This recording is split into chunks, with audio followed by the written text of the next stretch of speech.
بسم اللہ الرحمن الرحیم۔ آج کا میرا ٹاپک ہے کیا فرشتوں سے بھی بھول ہو سکتی ہے؟ کیا فرشتے بھی اللہ کا حکم سمجھنے میں غلطی کر سکتے ہیں؟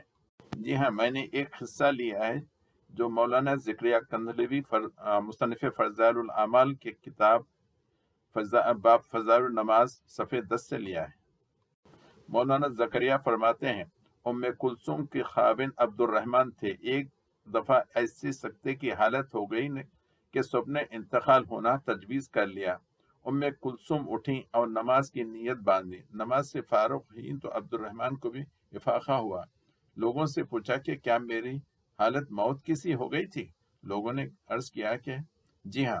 فرمایا کہ دو فرشتے میرے پاس آئے اور مجھ سے کہا، چلو احکم الحاکمین کی بارگاہ میں، یعنی اللہ کے پاس تمہارا فیصلہ ہونا ہے۔ وہ مجھے جانے لگے کہ ایک تیسرا فرشتہ آیا اور ان دونوں سے کہا کہ تم چلے جاؤ، یہ ان لوگوں میں سے ہیں جن کی قسمت میں سعادت یعنی نیکی اس وقت لکھ دی گئی تھی جب یہ ماں کے پیٹ میں تھے، اور ابھی ان کی اولاد کو ان سے فوائد حاصل کرنے ہیں۔ اس کے بعد 1 مہینے تک عبد الرحمن زندہ رہے اور پھر انتقال ہو گیا۔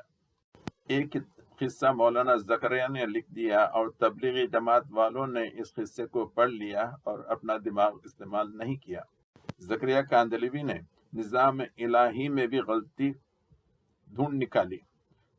جبکہ قرآن میں ہے فرشتوں کے بارے میں ہے وَيَفْعَلُونَ مَا يُؤْمَرُونَ، سورہ تحریم کے آیت 6 نمبر، یعنی وہ تو وہی کرتے ہیں کہ جن کا انہیں حکم دیا گیا ہوتا ہے۔